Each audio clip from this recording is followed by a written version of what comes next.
Irmão Douglas, e ouça a palavra de Deus. Senhor Deus, nós te louvamos, Pai, por tudo para que foi realizado até o presente momento, Deus. Te adoramos em nome de Jesus Cristo, Pai, porque o Senhor já falou em nossos corações e alegrou, Pai, nossa alma nesta noite, Deus Santo, e nós estamos, Pai, felizes por estar em tua presença, Deus.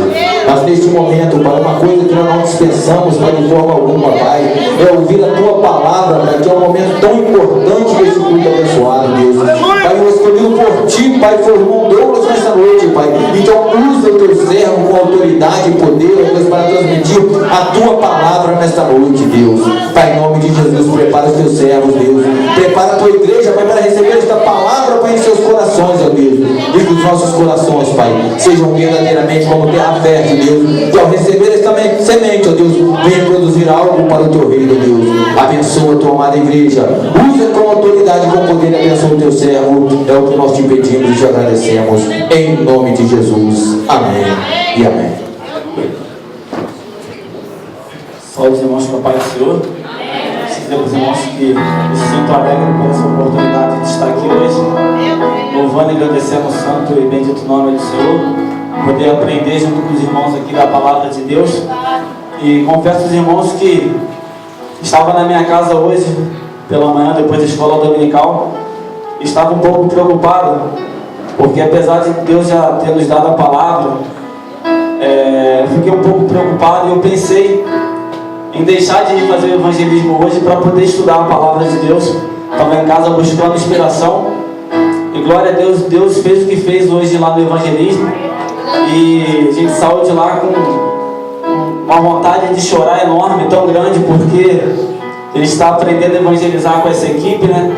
Ali o Tião fez o apelo para o rapaz ali na porta de um bar, a gente orando ali na porta de um bar e a pessoa aceitando a Jesus e orando, né, pelas vidas, né, vidas que você vê nitidamente que estão presas no vício das drogas e as pessoas saindo de casa. A oração também vou descer, né, o Tião está aqui, o Tião sabe, a oração eu vou descer então da minha casa e vou orar com vocês, e a gente orando ali de mão dada com o pessoal ali no meio da rua, e aquilo ali mexeu muito comigo, irmãos. Então qualquer inspiração que eu fosse ficar em casa meditando na palavra de Deus não serviu tanto para a minha vida. Esse dia de hoje me marcou. Eu falo de coração, amém, irmãos? Eu quero trazer a palavra de Deus que Deus nos deu no dia da vigília. Foi um pouco corrido. Quantos aqui estavam no dia da vigília? Levanta a mão, mano, de Jesus. Amém, graças a Deus. Então aqui a gente vai ter um pouco mais de tempo para discorrer a palavra de Deus. Só quero convidar os irmãos a abrir as vossas Bíblias no livro de Mateus, capítulo de número 9.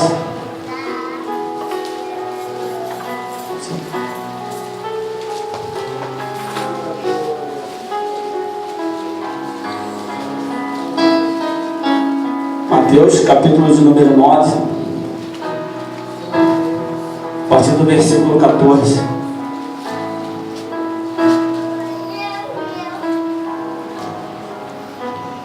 Então chegaram os discípulos de João e lhe perguntaram: por que jejuamos nós e os fariseus muitas vezes, e os teus discípulos não jejuam? Respondeu-lhe Jesus: é possível que os amigos do noivo fiquem de luto enquanto o noivo ainda está com eles? Dias virão, quando o noivo lhe será tirado, então jejuarão. Ninguém coloca remendo novo em roupa velha, porque o remendo força o tecido da roupa e o rasgo aumenta. Nem se põe vinho novo em odres velhos. Se o fizer, os odres rebentarão e o vinho derramará e os odres se estragarão. Mas põe-se vinho novo em odres novos, e assim ambos ficam conservados. Vira para o seu irmão e fala: vinho novo em odre novo. Amém? Eu quero convidar você a colocar a sua Bíblia no banco e vamos orar. Senhor Deus eterno e soberano Pai, Senhor, aqui está a tua palavra, Pai, que o Senhor me deste, Senhor. Ó Pai, aí está a tua igreja, Senhor. Quero te pedir uma graça, Pai, espiritual, Pai, com a graça de Ti, do Teu Espírito Santo, para falar o que o Senhor me deu nesta noite, Senhor. Ó Pai, porque o culto aqui está gostoso, Pai, do princípio, Pai, até agora, Senhor. Nós aprendemos, ó Pai, que o Seu Filho Jesus Cristo é o rio, Pai, de águas vivas aqui já neste lugar. Nós aprendemos, ó Pai, que o Senhor é um Deus de milagre, Pai, o Senhor é um Deus que fez ontem, que faz hoje e vai fazer amanhã, Senhor. Ó Pai, então aqui está a Tua palavra, Senhor. Ó Pai, não quero, Senhor, ser usado, ó Pai, com uma teologia humana, Pai, mas inspira a minha vida com o Teu Espírito Santo, Senhor, para falar a Tua palavra aqui neste lugar. Quebranta corações aqui, Senhor. Vai falando com o Teu povo, Espírito Santo. Em nome de Jesus, amém. Os irmãos podem se sentar. Amados, como eu disse, a palavra de Deus que vou ministrar hoje é a palavra que pregamos na vigília, só que agora com um pouco mais de tempo. Mas tenho certeza eu que se eu falasse a mesma coisa aqui, os irmãos ouviriam de uma forma e Deus falaria com os irmãos diferente, porque a palavra de Deus ela é viva e ela se renova a cada dia em nossas vidas, amém? Quando abrimos a nossa Bíblia no livro de Mateus, capítulo de número 9, a partir do versículo 14 ali, nos deparamos com Jesus Cristo, nosso Salvador, sendo questionado pelos discípulos de João Batista e pelos fariseus acerca do jejum. Os discípulos perguntam a Jesus: por que jejuamos nós, os discípulos de João Batista e os fariseus e os seus discípulos? Os discípulos de Jesus não jejuam. Ora, tendo em vista que o jejum era um passo muito sagrado ali pelo povo judeu. O povo judeu tinha mania de jejuar uma vez ao ano. Era obrigatório o povo jejuar. Esse dia era o dia chamado de Yom Kippur, o dia da expiação. Dia da expiação. Era o dia em que o sacerdote ali de Israel, como se fosse representado aqui o presbítero Otoniel, pegava um cordeiro e ele oferecia aquele cordeiro, aquele sacrifício aos pés do Senhor, dentro do templo, primeiro, para Deus perdoar os pecados dele e da casa dele. E depois, de igual modo, depois de apresentar esse primeiro sacrifício ao Senhor, ele pegava um bode, irmãos, e apresentava esse bode como sacrifício do povo de Israel, da nação de Israel. No caso aqui, fazendo uma analogia, nossa vida. E esse dia era tão sagrado, o jejum, que começava às 6 horas da tarde, do dia 9 do mês 7. As pessoas não comiam, as pessoas não bebiam nem água, as pessoas não tinham relação sexual, e as pessoas nem tomavam banho, porque era um jejum sagrado, era um momento de arrependimento, era um momento do povo de Israel, junto com o sacerdote que foi escolhido no templo, para se lembrar dos pecados, para se lembrar que era um povo pecador e precisava se purificar. Nos dias de hoje, graças a Deus, Jesus Cristo veio como sumo sacerdote, como o sacrifício perfeito, e não há necessidade mais disso. Mas o dia de Yom Kippur, ou o dia da expiação, é comemorado até hoje pelos judeus. Claro que não há o sacrifício ali mais, por enquanto, porque temos notícias da reconstrução do templo, e os judeus pretendem começar de novo os sacrifícios. E esse dia é observado até hoje pelos judeus que não reconhecem Jesus Cristo como seu Messias. Era um dia de arrependimento, era um dia para se lembrar do seu pecado. Depois do dia da expiação, depois que o povo de Israel foi levado cativo para a Babilônia, ali, depois que Deus livrou eles do cativeiro babilônico, foram instruídos mais 4 dias de jejum para o povo de Israel. Ou seja, já tinha um dia que era obrigatório, e depois disso tudo, depois de ter descido ao cativeiro, Deus instituiu ali mais 4 dias de jejum, em agradecimento por Deus ter livrado o seu povo das mãos do povo da Babilônia. E além disso, além de ter um dia que era obrigado, e agora ganharam mais 4 dias, O povo judeu tem um costume até hoje de jejuar pelo menos 2 vezes na semana. 2 vezes na semana ele se abstém de algum alimento, de alguma coisa, como oferta e sacrifício a Deus. Apesar do povo judeu não reconhecer Jesus Cristo como Messias, ele é um povo grato a Deus. Ele é um povo que sabe reconhecer o que Deus fez por eles no passado. É um povo que você aprende desde pequeno a reconhecer os heróis da fé, Elias, Moisés, e reconhecer Deus em oferta e gratidão. Eles aprendem, irmãos, aprendem e não têm a memória curta, como às vezes nós temos. Aprendem, cumpre a lei ali de Moisés na risca. E ali Jesus questionado pelos discípulos de João e pelos fariseus, por que os discípulos não jejuam? Ali Jesus responde com uma parábola. Ele fala: é possível que os amigos do noivo ou os convidados do casamento fiquem de luto, ou seja, não comam, enquanto o noivo ainda está com eles?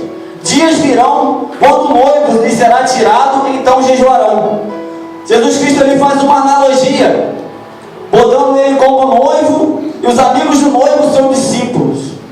E é claro que Jesus ele não recomendou, ou nunca recomendou seus discípulos a não jejuar, mas ele recomendou seus discípulos a jejuar em Mateus 6, escondido, para não ser um ato de exibicionismo, para não ser um ato que venha se mostrar para os homens. E ali, por que Jesus falou isso? Por que Jesus falou que os amigos do noivo estão dispensados de comer, dispensados do jejum, dispensados dos dias de luto, enquanto o noivo estava com eles? Nós vamos aprofundar um pouquinho na cultura judaica, nós vamos entender o que Jesus quer passar para a igreja de Cristo nessa noite. Ele falou de casamento, irmãos. E os casamentos, na época de Jesus, na época da Bíblia, era casamento arranjados, onde o jovem dificilmente poderia escolher. Era mais a vontade do que o amor, era mais a vontade dos pais do que o amor. E ali havia um amigo do noivo que arranjava o casamento para a família do noivo, geralmente dentro da sua parentela, geralmente dentro de uma israelita, porque Deus condenou futuramente os casamentos com nações estrangeiras pela prática da idolatria. E ali os casamentos eram arranjados, os jovens não podiam escolher na maioria das vezes.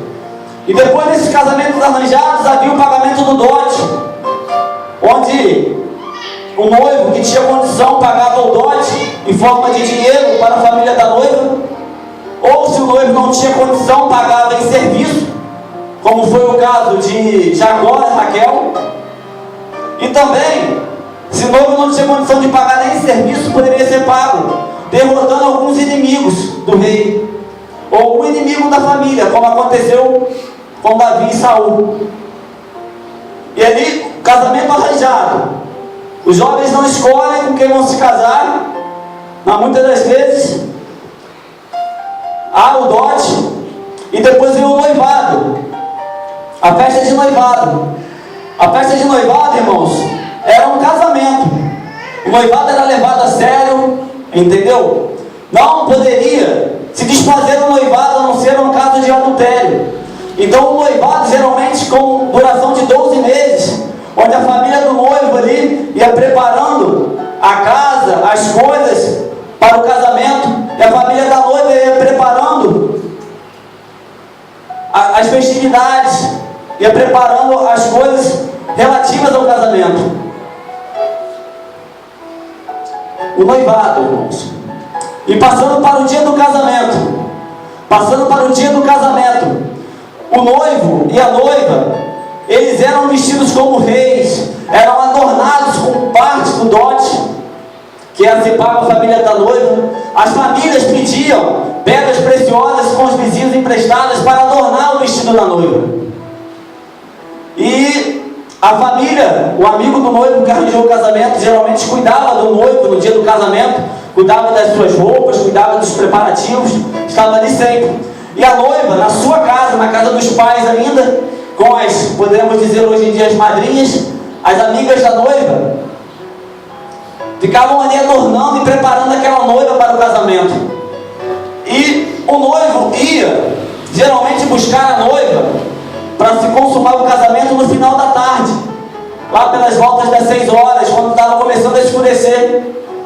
E talvez esse seja o motivo de Deus ter falado, de Jesus Cristo ter explanado a parábola ali das 10 virgens, cujas 5 loucas eram 5 prudentes, porque o noivo saía em caminho da casa de sua noiva ao anoitecer.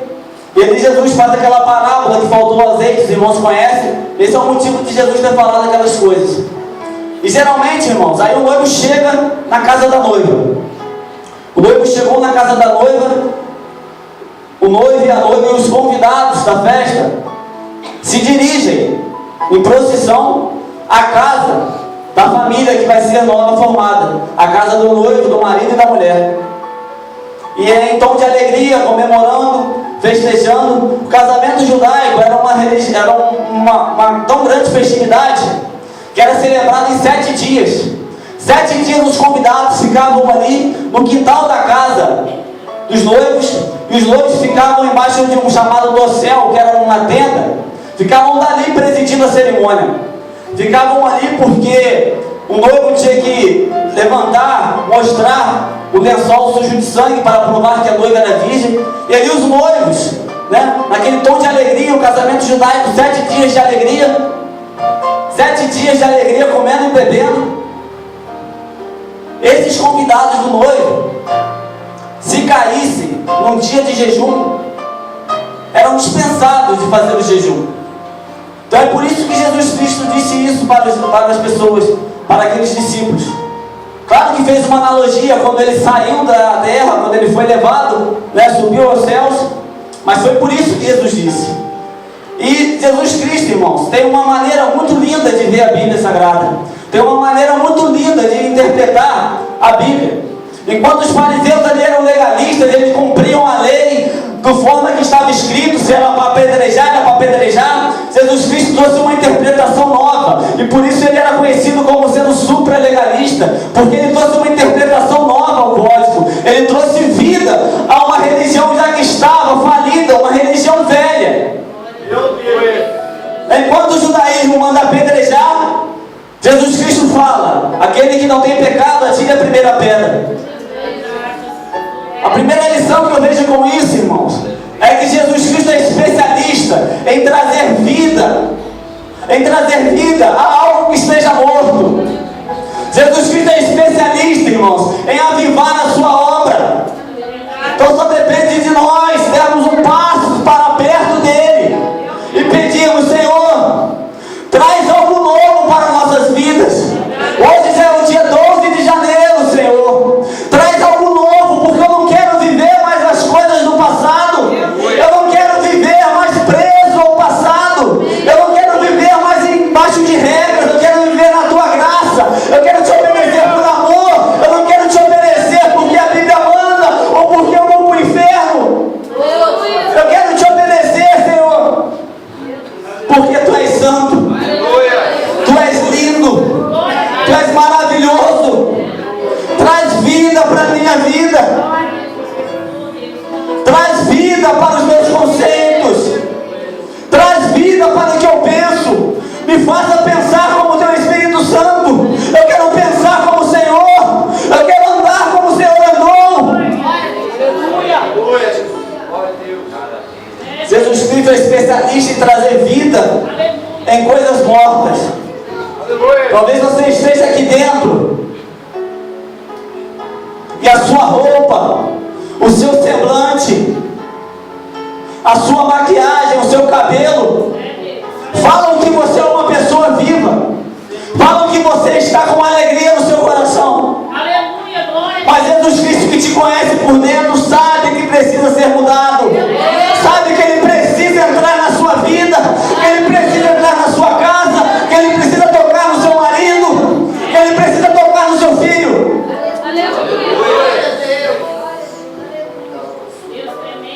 Vamos pedir para Deus, irmãos, nesta noite, algo novo, conceitos novos, Vamos pedir para Deus a adoração verdadeira, em espírito e em verdade. Vamos pedir para Deus para ser tocados pelo Espírito Santo, para andar nesta terra aí sendo tocados com o semblante de Cristo, andar com vontade de chorar na rua, irmão, vendo tanta desgraça. Vamos pedir para Deus algo novo, algo novo.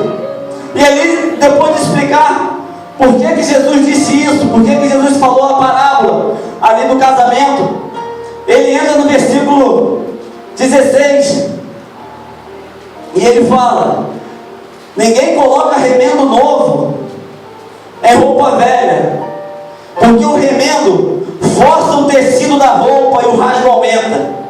Nem se põe vinho novo em odres velhos.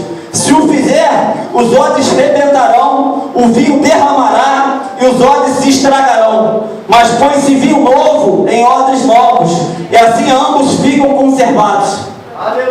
Eu vejo nesta palavra, irmãos, nesses 2 versículos, 3 coisas que devemos aprender, que Jesus usa ali a cultura que ele está inserindo para falar com aquelas pessoas. Eu vejo a veste, eu vejo o vinho, eu vejo o odre. E primeiramente falando de veste, irmãos, para que os irmãos devem entender como o povo judeu era ligado com essa questão de roupa. Ele tinha um ditado, o povo judeu tinha um ditado, que ele poderia até comer o que ele realmente não era, o que ele realmente não ganhava, o que ele realmente não era na sociedade. Ele poderia até comer abaixo do nível dele, mas andar na rua, ele tinha que usar as suas vestes da maneira que ele era na sociedade. Se ele era prefeito, ele ia andar como prefeito. Se ele era um sumo sacerdote, ele ia andar como sumo sacerdote. Se ele era um levita, ele ia andar como levita. Isso porque o povo judeu via nas vestes a identidade, via nas vestes a questão de ser, de mostrar quem ele era. E ali nos encontramos com algumas peças da época de Jesus. E tinha a túnica, irmãos. Como era a túnica? A túnica era a peça principal naqueles dias. Era feita de 2 pedaços, eram costuradas ao meio. Era a vestimenta principal daquela época. Era como se fosse a calça jeans ou a camisa de hoje. Todo judeu tinha sua túnica. Ela era costurada, ela era de lã, de linho, de algodão, dependendo da cor, dependendo do material do tecido, o que cada um era na sociedade, o que cada um ganhava e tinha condição de ter a sua túnica. E essa túnica, irmão, ela vinha com um cinto que era para usar as ferramentas ali do homem no trabalho. E quando o homem tinha necessidade de fazer um esforço maior, surge a expressão na Bíblia de cingir os lombos, que a pessoa tirava a barra da túnica e prendia no cinto para poder trabalhar.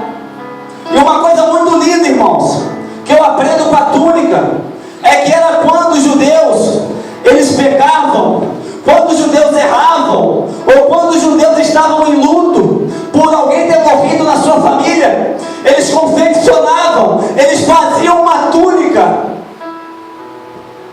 de pele de cabra, de pano de saco, porque eles queriam sentir o incômodo, eles queriam sentir o incômodo do erro, eles não poderiam ficar daquela forma.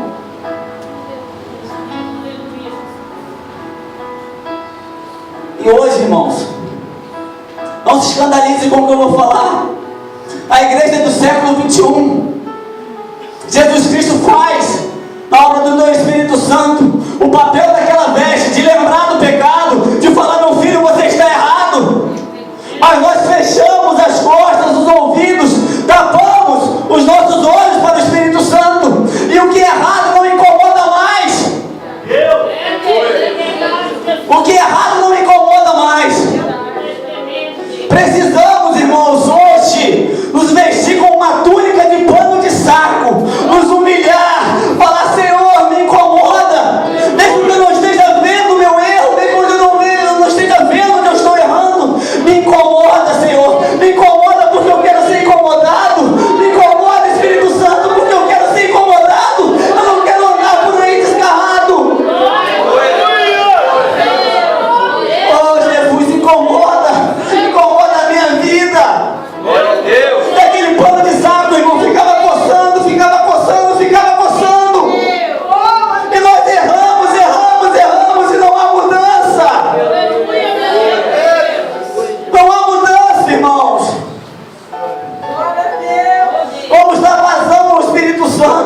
Vamos abrir os nossos olhos, como foi dito aqui. Vamos abrir os nossos ouvidos. Deus é muito mais, irmãos. Muito mais do que tem aí fora. Muito mais do que carro. Muito mais do que uma teologia da prosperidade. A maior promessa que Deus te fez não é um ministério, não é um carro, não é um trabalho. A maior promessa que Deus te fez é te levar para o céu. Precisamos ser incomodados, precisamos sentir coçar, precisamos, irmãos, nos humilhar e nos vestir de pano de saco e falar: Espírito Santo, me mostra o que está atrapalhando a minha vida. Me mostra, Senhor, me mostra porque eu quero ser diferente. Me mostra porque eu quero influenciar, não quero ser influenciado. Aleluia! Glória a Deus! Me mostra porque eu quero morar com o Senhor no céu. Me mostra, Pai, me mostra porque eu tenho que caminhar contigo em ruas de ouro. Aleluia! Me mostra. Se você morrer, irmãos, se o Espírito Santo te mostrar, aí a morte é para sempre. Aí é para sempre. Mas se você morrer com os olhos abertos para o Espírito Santo, com os olhos abertos do que é certo e o que é errado, você vai viver para sempre. Você vai morrer aqui na terra, mas vai viver com Deus na eternidade. Então vamos deixar de ser terrenos, vamos deixar de colocar a nossa vista aqui. Aleluia! É difícil, mas vamos nos preocupar mais com a obra de Deus do que conosco. Aleluia, glória a Deus. Aleluia. Glória a Deus. A minha oração essa noite, irmãos, é para que Deus venha me incomodar, para que Deus venha me mostrar onde eu estou errando, para que Deus venha me incomodar, que venha coçar, que eu venha sentir incomodado, porque a igreja está inchada. A igreja está inchada. E a palavra inchada, irmãos, você sabe quando você se machuca, é um crescimento que não é normal. E está inchada porque a pessoa está comendo, se alimentando de qualquer coisa, está se deixando levar por esses líderes espirituais que tem aí, que dá mais valor ao dinheiro do que a salvação, que dá mais valor ao que você tem, ao que você é, do que Deus pode fazer na sua vida. Vamos passar a nos alimentar de um fermento santo. Vamos passar a se alimentar de um fermento verdadeiro, que aí você vai crescer, vai criar massa muscular, não vai estar inchado. Aleluia! Aprendemos com a túnica, irmãos, mas também os judeus ali usavam o manto. E este era, irmãos, para em caso de necessidade. As pessoas só usavam em caso de necessidade para se proteger do frio. As pessoas que trabalhavam nos campos cuidando das ovelhas, dos pastores, ou usavam em caso de riqueza, quando a pessoa era muito rica. A pessoa botava uma capa. Esta capa era um manto que vinha sobre a túnica. Em caso de necessidade, é claro, era feita de lã, para proteger do frio no campo. Mas em caso de riqueza, ela era de várias cores, de seda, um tecido leve.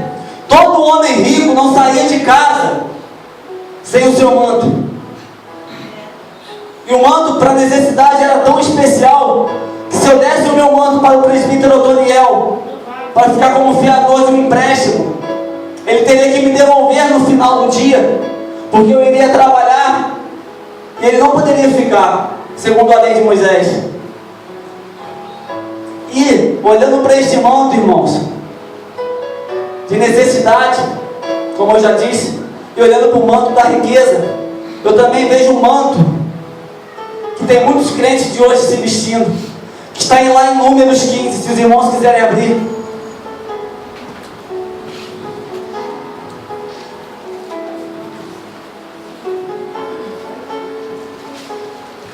Números 15, a partir do versículo 37.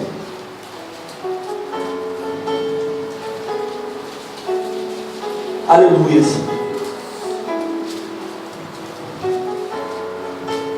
O Senhor disse a Moisés: fala aos filhos de Israel, tu lhes dirás, para que se observe ao longo de todas as gerações, que se façam borlas, franjas nas pontas de suas vestes, e se ponha um cordão azul celeste em cada uma delas.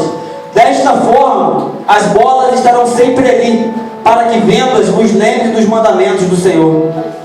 O que eu quero dizer aqui, irmãos, é que os fariseus, as pessoas que se julgavam santarrões, as pessoas que se julgavam guardadores da lei, invioláveis, eles usavam este manto. O manto deles era diferente, porque além da borda, era uma borda cheia de coisa assim, ó, de pano desfiado, com cordões azuis.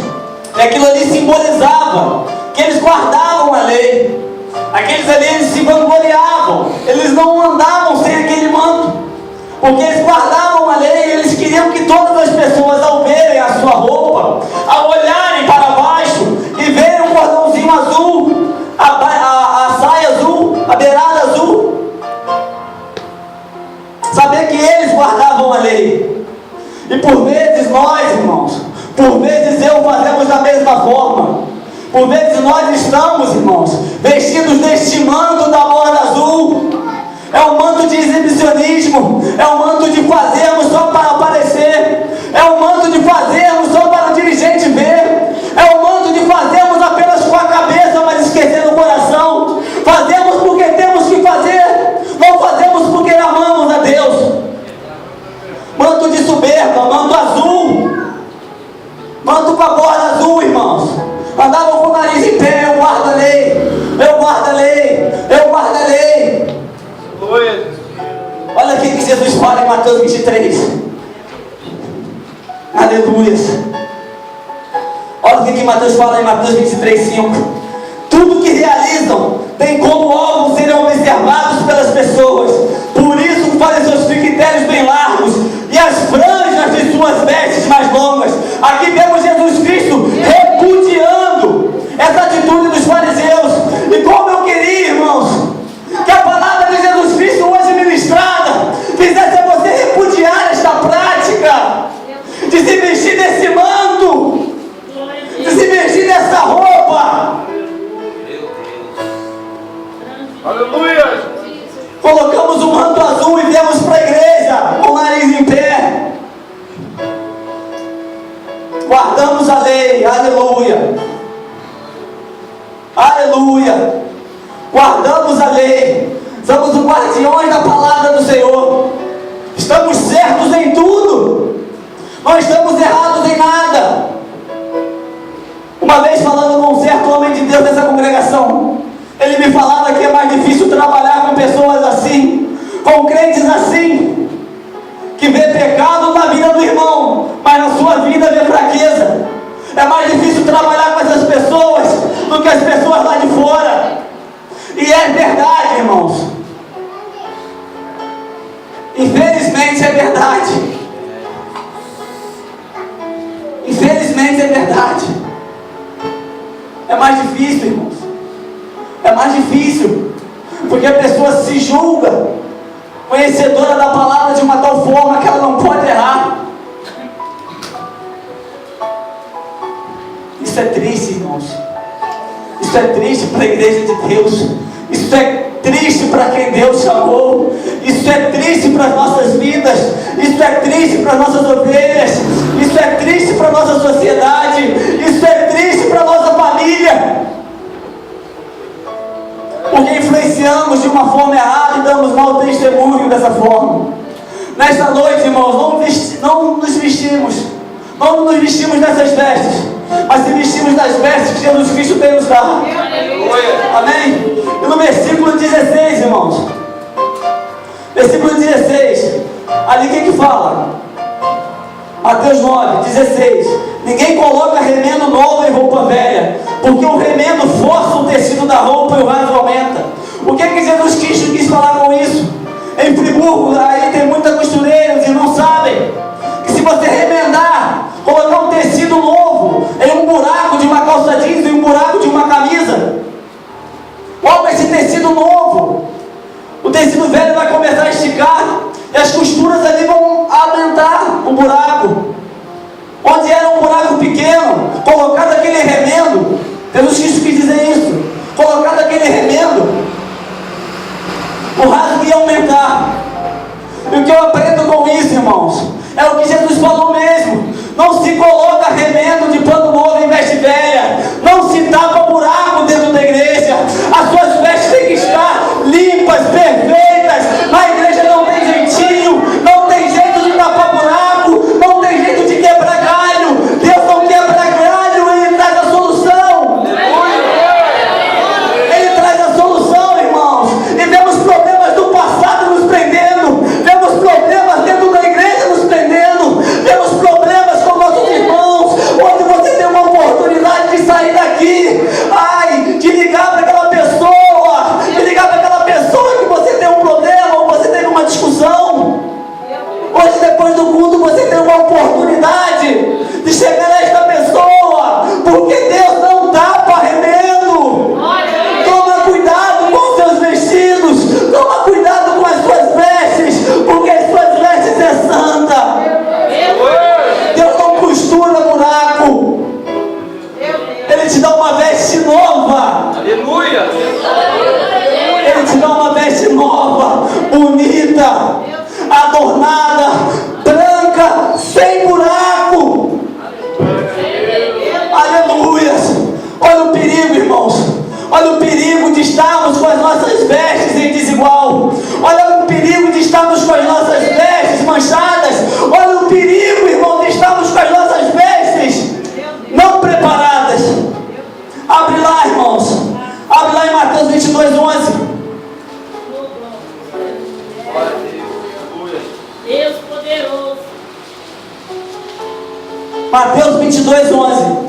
Entretanto, quando o rei entrou para saudar os convidados que estavam à mesa, percebeu que um homem não trajava as vestes nupciais, e indagou-lhe: amigo, como adentraste este recinto sem as suas vestes próprias para a boda?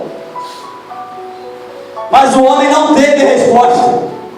Então ordenou o rei aos seus servos: amarrai-lhe os pés e as mãos e lançai-o para fora. As trevas ali haverá ranger de dentes e grande lamento. Note, irmão, note que o homem que Jesus Cristo está falando nesta parábola já estava na festa, ou seja, ele pode estar aqui, mas quando o rei chegou e viu que a veste daquele homem estava imprópria, ele mandou colocar aquele homem para fora do recinto. E o que Deus quis dizer com isso, irmãos, é que se quando o rei Jesus voltar para buscar a tua igreja, se você não estiver com as vestes nupciais preparadas para a boda do Cordeiro, você vai ficar de fora. Isso é muito sério. Isso é muito sério. Isso é muito sério, irmãos. Isso é muito sério. Porque se você ficar de fora, acabou, já era. Você tem uma oportunidade hoje.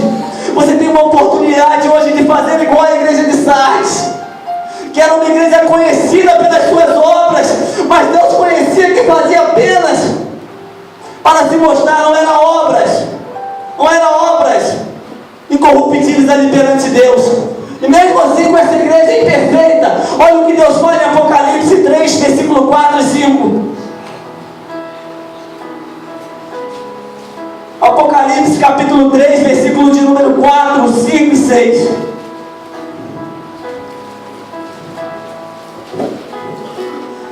Contudo, tem em Sardes algumas pessoas que não contaminaram as suas vestes. Elas caminharão comigo, vestidas de branco, pois são dignas.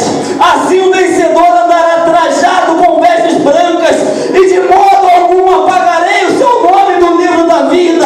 Pelo contrário, reconhecerei o seu nome na presença de meu Pai e dos seus anjos. Tem no Jardilândia pessoas que não contaminam as suas vestes. Elas caminham com Jesus. Elas são vestidas de branco. Elas são dignas.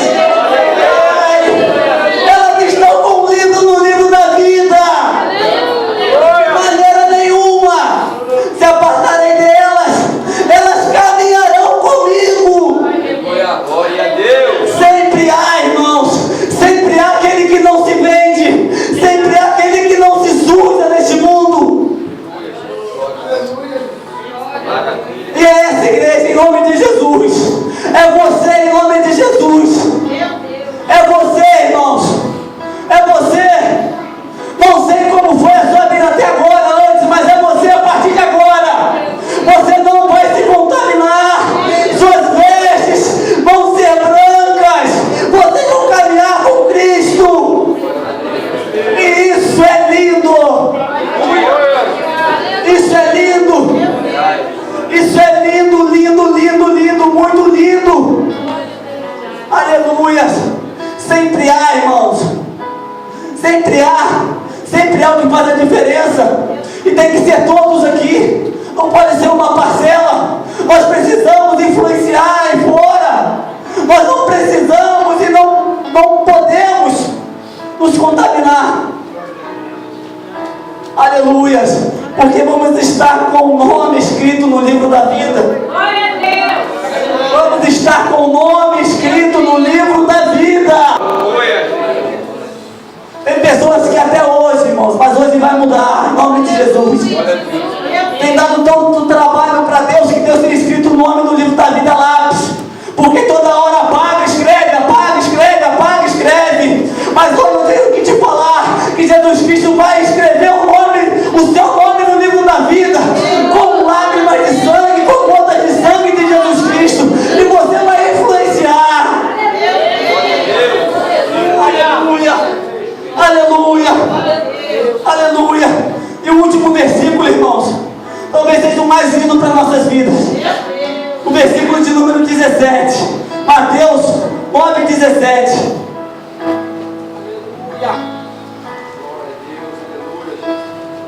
Nem se põe vinho novo em odres velhos. Se o fizer, os odres rebentarão, o vinho derramará e os odres se estragarão. Mas põe-se vinho novo em odres novos, e assim ambos ficam conservados. Deixa eu te falar o que Jesus Cristo quis dizer para aquele povo, e vai falar com a tua igreja aqui também. Havia a mania, o costume em Israel da fabricação do vinho, de se ter a vinha. A vinha era o sustento de muitas aldeias, de muitos povoados. E havia um lagar. O que era um lagar, irmãos? O lagar era uma cisterna furada na rocha, com um furo no meio. E ali os cachos de uva, depois da colheita da uva, eram colocados ali. E todo o povoado, toda a nação de Israel, toda a tribo, eram convidadas a se colocar ali naquela vinha, a se colocar ali naquele lagar, e começar a pisar a vinha, para espremer o suco da uva. Daí vem o termo alegria. Daí vem o termo que Jesus Cristo simboliza o vinho da alegria. Porque durante essa festa, durante esse acontecimento de pisar as uvas ali, haviam cânticos, havia uma grande alegria ali pelo vinho. E o vinho escorria, o suco de uva escorria pelo buraco e caía em tinas, em vasilhas ali embaixo. E ali o suco de uva, nessas vasilhas, eram tiradas, colocadas à parte, e ficavam ali cerca de 6 semanas para fermentar. Fala comigo, fermentar. Ficavam ali cerca de 6 semanas para fermentar. E ali a borra da uva ficava ao chão, e aquele vinho fermentando, expandindo, soltando gases, o processo de transformação do suco para o vinho. Depois de 6 semanas eram colocadas, tiradas daquele lugar com muito cuidado, eram colocadas em garrafas feitas de barro ou em odres. Vou te falar o que é odre, já falei aqui no dia 31. Se pegava a cabra, cortava o pescoço, cortava os pés, as patas, abriam, tiravam a pele, limpavam, colocavam essa pele para secar. Depois se costurava tudo, fazia uma bolsa no formato de uma cabra, mas sem nada vazio por dentro. Era costurada, era piche ali, de forma que não vinha a vazar o vinho. E alguns vinhos ali eram colocados nessas bolsas, nesses chamados odres. E o vinho não estava passado pelo processo da fermentação todo. Ora, se o vinho é novo, aguenta. Se o odre é novo, aguenta a fermentação do vinho novo. Porque o vinho vai soltar gases, vai esticar o odre ali. E este odre vai começar a dilatar. Volta, dilata, volta, dilata. Jesus fala ali que não se põe vinho novo em odres velhos. Por que isso, irmãos? Porque muito odre ali já velho, com uso. Não poderia suportar um vinho novo, sendo acabado de fazer. Por quê? Porque o processo da fermentação, a expansão de gases, iam ali rachar aquele odre, daquele vinho novo, iam escorrer, ia se perder o vinho, ia se perder o odre. Talvez você não tenha entendido o que Deus quis falar para aquele povo e para nós nessa noite. Por vezes nós se portamos como vinho, como odre velho. Não aguentamos a fermentação, mudança que Jesus Cristo começa a fazer em nossas vidas. A fermentação é o processo do vinho, do suco de uva para o vinho. E não aguentamos, não suportamos a fermentação de nossas vidas. Você já se perguntou por que você começa o ano uma bênção, pulando, dando glória, esse ano vai ser um ano diferente. E chega em fevereiro, você já perdeu tudo que você recebeu? Porque você é um odre velho até agora. Porque você tem se comportado como um odre velho. Já se perguntou por que você sai daqui no domingo avivado, fala de Jesus para quem for ali fora, cheio de alegria no coração, chega na segunda, na terça-feira, isso já se perdeu? Você já parou para pensar por quê? Odre velho, irmãos. Odre velho. Odre velho não aguenta vinho novo. As coisas que Jesus Cristo tem para te dar, Ele só vai te dar, Ele só vai te mostrar o novo quando você tomar uma atitude e passar a se portar como um odre novo. Porque senão, irmãos, Jesus nos aviva aqui no domingo e na segunda arrebenta. Arrebenta e se perde tudo que você ouviu aqui. Se perde tudo.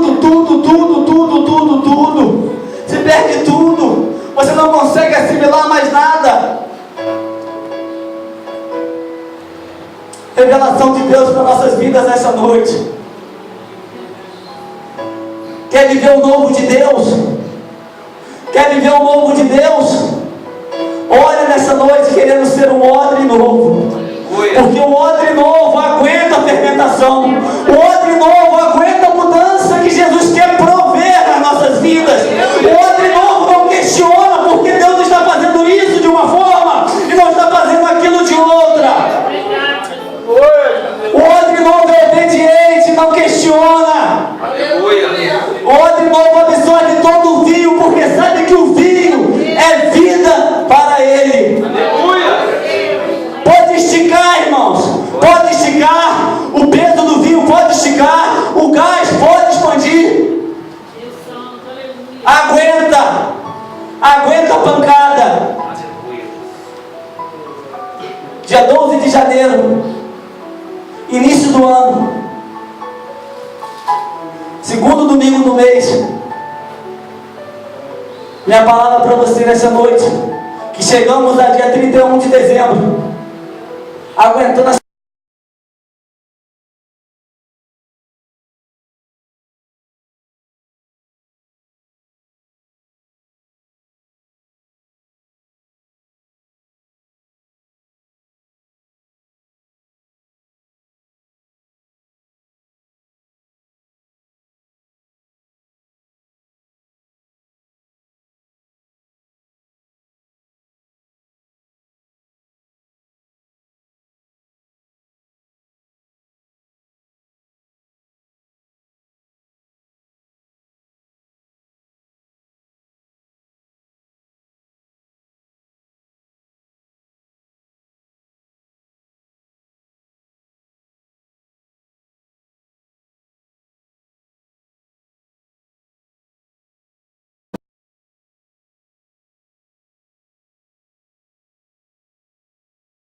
capaz de receber